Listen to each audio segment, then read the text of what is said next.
Hey guys, sorry it's been so long since I've made an update video here on my 1946 J-3 Cub.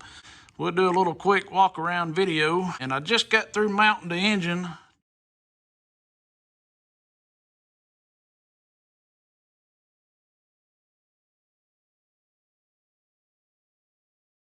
We'll just do a little close up.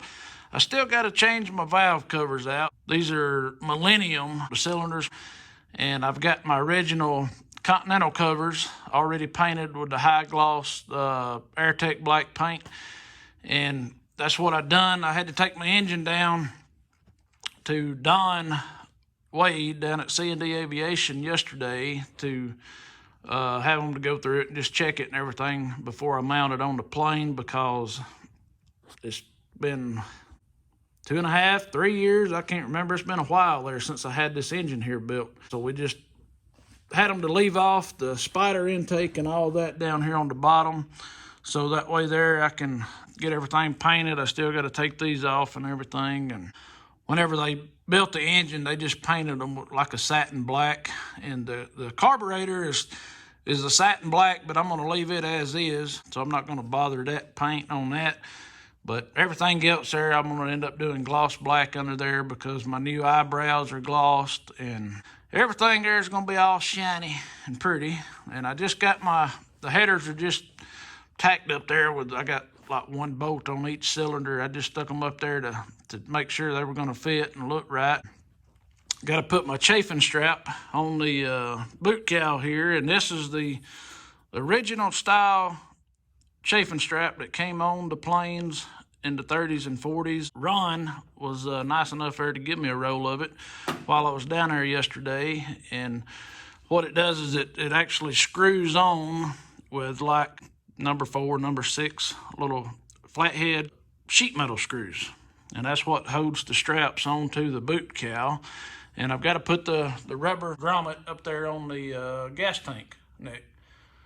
But you can see the engine here. I mean, it's as pretty as it can be, and got the firewall there all shined up. Not exactly like a mirror, but it's close enough. But anyways, I've got the controls and all that put in. Got my stick grips put on, and these have got the P on them. Got these from Clyde Smith, the Cub Doctor they call him. And got the panel up here. It's all installed and completed. See if we can get up here a little closer and show you how all that turned out and everything like that. So, but yeah, looking good. Everything's working out and going together smooth. And got the gas tank, got all that installed. I'm getting ready to put the panel in. I've got all my gauges and all mounted in it pretty much. Got that on there. Got to take that off and paint that. My cousin Rex there, he bent this for me. And then I cut it to fit and all that. And then I made this piece here. Got that on there. Got to take that off and paint that yellow. And the same way with the other window trim. I got to get all of that done and painted. Got to make my wing fairings and everything there too.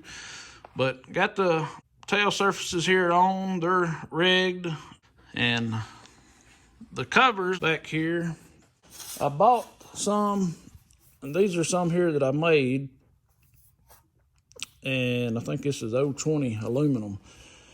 But at the time, I didn't know a whole lot about rev nuts. I mean, I wasn't introduced to rev nuts till after I got my fabric on. And normally you would put rev nuts on before you put your fabric on or whatever, but after I drilled these holes and installed my rev nuts, the other covers that I bought from Univar came out right at the edge, outside edge of the, what looks like a washer here on a rev nut, and it was right there at the edge of it, and I was like, no, we ain't having that. We're gonna have to make some more. So anyways, I took them off and made some new ones up and got them on there, and got my tail wires. I polished these up whenever I first got them. Polished up all my brackets and these little brass buckles and the wires and cables or whatever.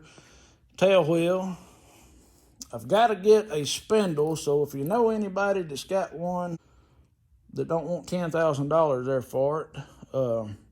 Mine is a Scott 2000 tail wheel, but I need the whole spindle. I don't need the whole entire assembly. I just need the spindle part that goes up into the bushing and comes down, you know, and turns and your wheel goes on. That's all there I need.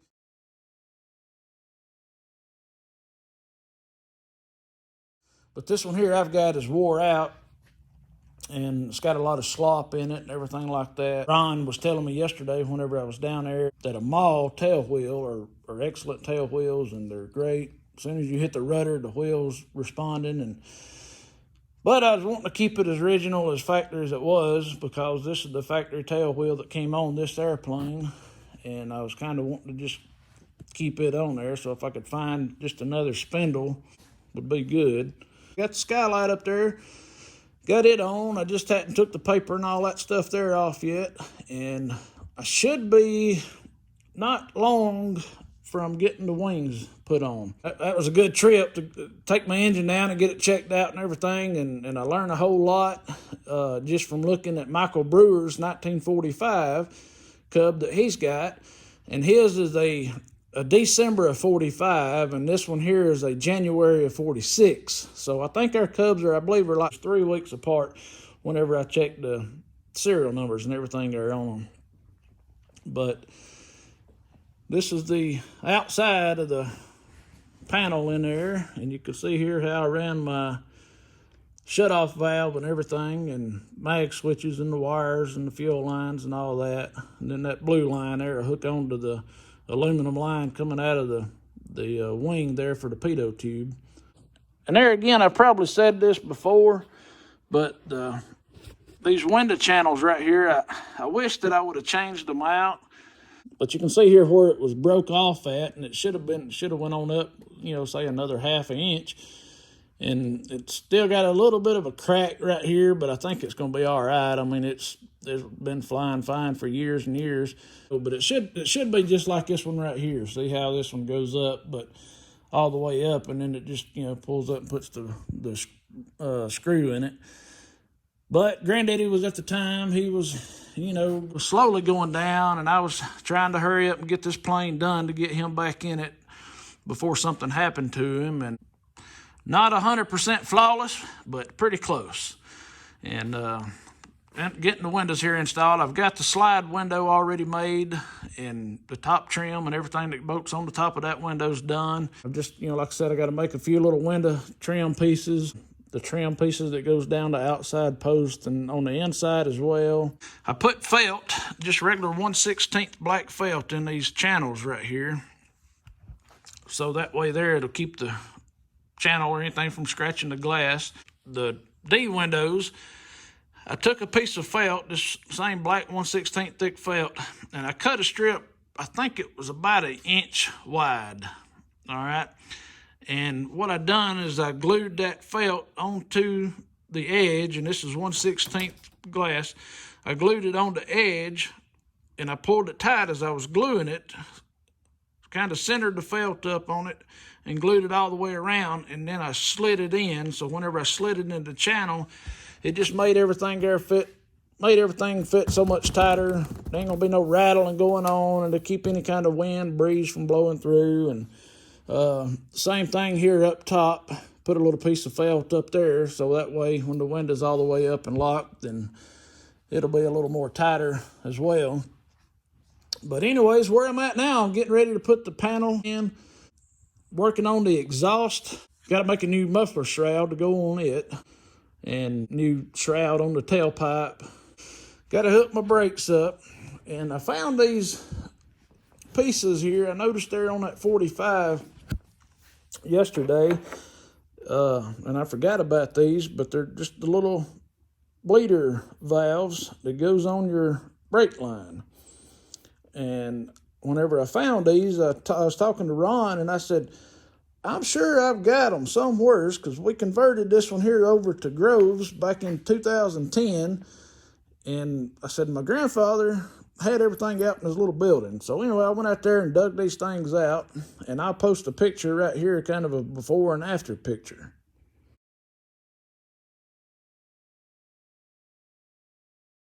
But anyways, we got to get these put in down here and get these, brake lines and all fitting better and a lot prettier and cleaner looking and stuff. So anyways, I'm rambling on there. I turned this into a long video, but I just wanted to make an update. I know a lot of people's been asking me about it, how it's going on the Cub and how far I am and all that. But anyways, thank you for watching, and be sure to like and subscribe if you hadn't already, and we will see you on the next video. Thank you for watching, and God bless America.